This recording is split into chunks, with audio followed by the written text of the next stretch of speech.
Bonjour chers amis, aujourd'hui nous allons continuer sur la mezouza. Donc vous savez très bien qu'il est d'usage, il est un minhag de vérifier ces mezuzot pour le mois de Elul. On s'approche au Selihot, au Rosh Hashanah, ce sont les jours redoutables comme on dit, les jours de Yemei Hadin, de justice, et bien sûr quand Dieu préserve, quelqu'un est amené à être jugé, il choisit le meilleur avocat. Le meilleur, il paye des prix folles, surtout si le dossier il est très chaud, un dossier est très épinglé, comme on dit. Il va aller chercher un très bon avocat et il va payer le prix pour ça, le prix fort, le juste prix, pour devenir juste devant la justice. Et vous savez très bien que Hachamim, nos sages, de mémoire bénie, ont pensé à ça, que le meilleur avocat, c'est qui? C'est la mezouza. Nos sages racontent une petite anecdote entre Rabbeinu Akadosh, qui était le rédacteur de la Torah orale, et Antonin, lorsque Rome gouvernait, donc Eretz Israël, il y avait une très grande fraternité entre, comment il s'appelle? Rabbeinu Akadosh, Rabbi Yehuda Hanassi, et Antonin. Et un jour, Antonin, il lui a envoyé un très très beau bijou comme cadeau à son ami Rabbi Yehuda Hanassi, Rabbeinu Akadosh. Et Rabbeinu Akadosh, il a reçu ce présent et il a dit « Waouh, moi aussi il faut que je sois présent, mais je vais lui envoyer quelque chose qui est présent tous les jours. » Il lui a envoyé une mezouza. Et lorsque Antonin a reçu la mezouza, il était très étonné. Et il dit, mais je lui ai envoyé, moi, quelque chose qui coûte très très cher, un beau bijou, je ne sais pas combien de carats il faisait, et lui, il m'envoie un parchemin écrit avec de l'hébreu. Mais qu'est-ce que... C'est ça l'échange? Alors il lui a envoyé. Il lui a envoyé un émissaire, un ambassadeur, qui lui a dit, comment ça se fait que tu m'envoies toi ça? Elle lui a dit, écoute-moi bien, toi tu m'as envoyé un objet de valeur, mais il faut que moi je le garde. Il faut que je mette des protecteurs, il faut que je mette des gardiens pour le garder, des vigiles, pour le garder toute la journée, comme le vole pas. Tandis que moi, je t'ai envoyé celui qui va te garder à toi. C'est-à-dire le roi des rois, Dieu qui est inscrit dans la mezouza, et il lui explique le nom de Shin Dalet Yud, Shomer Daltot Israël. Vous savez très bien que Antoninus s'est converti au judaïsme. Vous le savez très bien, comme il est stipulé dans la Gemara, dans le traité Gittin, etc. Maintenant, écoutez bien. Le mot mezouza a des valeurs très, très, très puissantes. Nous avons déjà fait un cours sur le mot mezouza qui ressemble au mot hechal, c'est-à-dire le palais où se trouve ton âme, que tous les soirs tu dois mettre la main sur la mezouza pour que ton âme, par le biais du nom sacré de Dieu, Aleph, Dalet, Nun, Yud, qui est la clé pour ouvrir les cieux, toutes les portes fermées, pour qu'il puisse avoir la pratique et l'exaucement de nos prières, de nos demandes, de nos requêtes, etc. C'est la preuve qu'on dit dans la prière 3 fois par jour, Adonai, Sefatai, Tiftah, Fiagite. C'est un verset qui était écrit dans les psaumes 51. C'est un verset très puissant. Amonai, comment il s'écrit? Aleph, Dalet, Nun, Yud.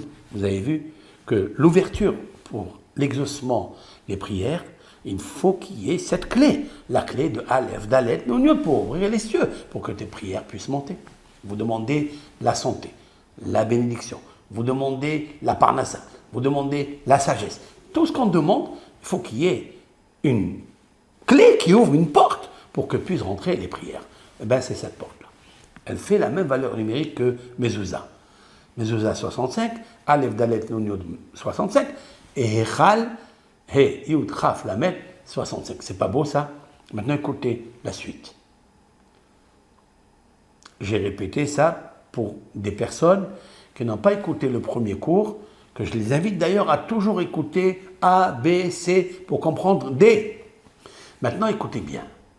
Si je prends le mot mezouza comme ça, même en phonétique déployée, dans l'alphanumérique, il y a la sonorité qui sort c'est-à-dire les lettres qui sont cachées derrière le mot en lui-même, l'essence du mot. Mezouza, Mem, Zayin, Vav, après Zayin, He. Si je prends la phonétique, Mem, donc Mem, après Zayin, Yud, Nun, après Vav, Vav. Vous avez vu, j'ai dit Vav, j'ai sorti de ma bouche 2 fois, Vav, donc Vav. Après vous avez Zayin encore, Zayin, Yud, Nun. Après vous avez He, en remplissant avec la lettre Aleph. He. La totale de ça me fait une alphanumérique de combien? 232. C'est quoi ce chiffre-là? Merveilleux. Ce chiffre révèle un très grand secret. Je demande à Hachem, comme je vous l'ai dit dans le cours pour le sommeil, que notre âme, nous la confions à l'Éternel, qu'il l'a fait immerger dans ce que j'appelle le BR, c'est-à-dire le puits de lumière. Bien voilà que ça me donne un nom très connu qui s'appelle Ha-Beracha, c'est-à-dire la bénédiction. Ha-Beracha, comme ça, He, Bet, Resh, Chaf, He, valeur numérique 232. Mais d'où je vais obtenir la bracha? C'est quoi? C'est une bracha que je demande, c'est la bénédiction pécuniaire, financière, parnassa, pour que j'ai de quoi vivre? Oui, il faut demander à Hachem la bracha. Il n'est pas interdit d'être riche. Il faut seulement, avec la richesse, faire un bon usage de ce que Dieu t'a donné. Maintenant, je demande à Hachem dans le sommeil, bracha. Et c'est grâce à la mezouza. Et en fait, c'est plus que ça. C'est que Ha-Beracha, il a la résonance du mot Ha-Berecha, la piscine. En fait, la bénédiction se trouve dans une piscine qui se déverse. Cette piscine, elle est extra-quantique, subatomique de lumière. Je demande à Hachem de la faire entrer là et de me la rendre lorsqu'elle est puissante, lorsqu'elle est protégée de tout mot MAX et de toute mauvaise onde maléfique. Et c'est ça que je demande pendant le sommeil. Parce que tu vas dormir pendant 8 heures. Pendant 8 heures, elle a de quoi faire. Elle va, elle profite, elle rentre. Et quand elle redescend, elle amène avec elle la lumière de la Berecha, c'est-à-dire de la piscine, de ce puits quantique, subatomique, nucléaire, lumière. Et quand elle revient, elle amène la bracha avec elle.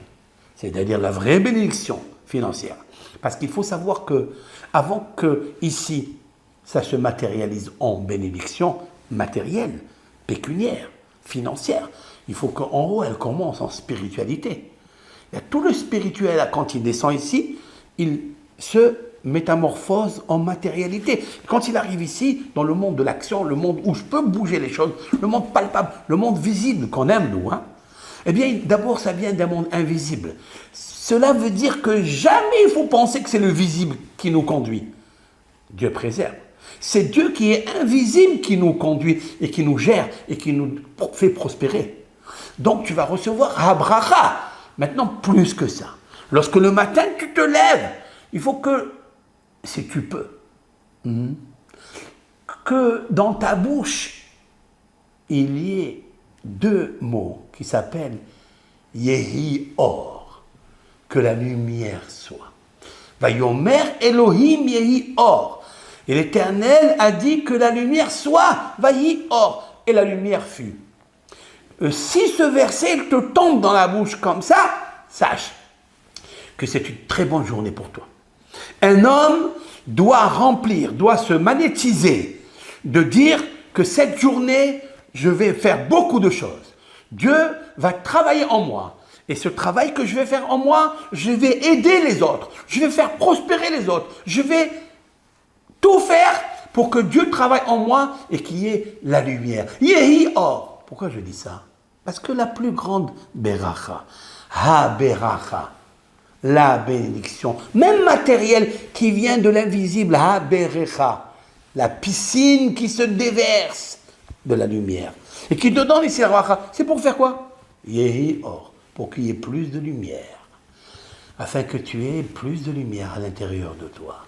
car Yehi Or, valeur numérique 232, comme Haberacha, la bénédiction, comme Haberecha, comme Mezouza. Vous avez vu?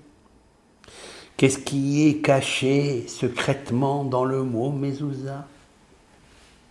La piscine Haberecha, la bénédiction Haberacha et la lumière le matin, Bayomeri Elohim Or. Et si c'est comme ça, nous pouvons prier à Hachem d'enlever de nous la mort, puisque Mezuzot, c'est Zuzmavet, c'est-à-dire retire de nous la mort. Et la mort aujourd'hui, c'est ce virus Corona. Et pour la première fois que la Torah nous parle de l'épidémie de la peste qui s'appelle Dever, elle nous dit Dever Kaved Meod, c'est au sujet de la plaie en Égypte qui s'appelle Dever. Et là-bas, il est marqué Dever Kaved Meod. J'ai dit déjà, et je ne m'amuse pas, ce n'est pas seulement un jeu de mots, pas du tout. C'est une réalité authentique, c'est la réalité. Il s'appelle Dever Covid, mais il s'appelle le Covid. C'est-à-dire, ce n'est pas un lapsus, ce n'est pas un mot c'est un langage qui tombe sur un autre. Dever Kaved, c'est une épidémie très lourde. Nos frères en Israël et dans le monde entier, aujourd'hui, souffrent énormément. Il nous faut prier. Alors, chaque soir, quand tu vas prier à Hachem, tu mets ta main sur la mezouza et tu pries pour l'âme Israël et pour le monde entier. Il ne faut pas qu'il y ait une créature de Hachem qui Hazve Shalom, décède. Il faut prier. Il faut qu'il y ait la paix dans le monde. D'où vient tout ce virus-là? Il vient de la discorde, de la dispute. Ça, il faut le savoir. Dieu, il n'aime pas. Vous savez, ce virus-là, Kaved, mais c'est la même valeur numérique que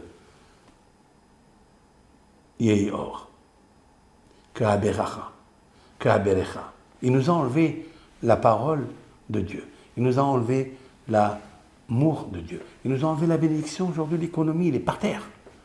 Aujourd'hui, les gens, ils n'ont pas de quoi manger. C'est Dever Kaved, valeur numérique Dever Kaved, comme ça, est égal Dalet Bed Resh Kaved Chav Bed Dalet, valeur numérique 232. Pourquoi? Parce qu'on n'a pas écouté Devar Adonai, la parole de Hachem. Devar Amonai. Devar, c'est la même lettre que le même mot avec les lettres de Dever, et Kaved, c'est 26. Et Amonai, c'est 26.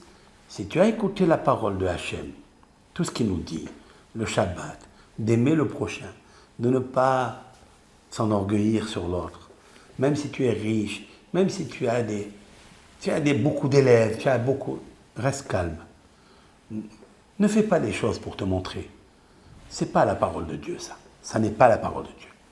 Regardez ici. Le mot mezouza, qu'on va vérifier, Azat Hachem, chacun dans ses maisons, pour apporter tout ce que je viens de dire et pour te protéger des vers Kaved, de cette épidémie lourde et puissante qui est en train d'affecter, qui est en train de massacrer, j'allais dire, la nature.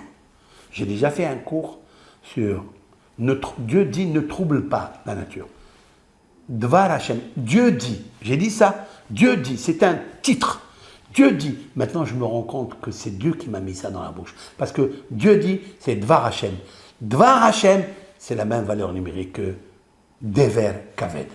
Dever Kaved, c'est Dvar Hashem. Vous comprenez? Et c'est ça qui m'interpelle. Aujourd'hui, tous les psychiatres, tous les neuroscientifiques comprennent qu'il y a quelque chose au-dessus de ce qu'on a pensé. Nous, on a pensé que l'épidémie va s'arrêter, ça y est, c'est un temps révolu, c'est un temps de passé. Non, non, non, non. Elle peut arriver à tout moment. Parce que c'est Devar Hashem. C'est la parole d'Hachem. Donc, on doit se fortifier ces jours-ci, d'avoir des belles mezuzot, que Hachem il vous donne la parnassa pour aller vous reposer, pour avoir de quoi faire un peu de vacances. Bien sûr, l'essentiel, c'est un peu de repos, mais dans les temps qui courent, il faut faire très attention et ne pas courir sur le temps. Et acheter des belles mezuzot. Prenez un sofer Yirei Shamayim qui craint Dieu. Voilà. Prenez un sofer. Il y a beaucoup, toutes les villes, Baruch Hashem, il y a des des beddin, il y a des sofrim, de Habba, de tribunaux, des Shivot, etc. Il y a des sofrim. Et donc, allez-y, demandez des belles mezuzot, et grâce à ça, vous comprendrez bien ce cours. Et si Dieu veut, il arrêtera de nous toutes ces misères, toutes ces difficultés trop dures pour le Ham Israël. Surtout dans la période de Av, jusqu'à Tisha B'Av, il faut faire très très attention et se renforcer dans la Emouna et dans le Bitachon, comme j'ai dit, que Av, c'est le mois de Av qui est le père de tout. Av, c'est des initiales. Aleph, c'est Emouna et Bet, Bitachon. Il faut avoir la Emouna et Bitachon. Qu'est-ce que tu as? Tu vas acheter des belles mezuzot, ça va coûter très cher. Eh bien, Emouna, Bitachon. Il y a un père en haut, Av, il y a le père. C'est lui, qui te donne la parole. C'est lui la source de la Berecha, de la piscine, de la Beracha. Yehi Or, c'est lui. Bizroudze, Akadosh Baruch Hu, il nous aide à nous renforcer vraiment dans l'étude de la Torah, dans la Emouna, dans le Bitachon B'Hashem, et être authentique, être simple et authentique. Et Hachem, il est avec nous. Amen. Bracha, Be'aslaha, bénédiction, réussite, paix pour vous et pour le monde entier.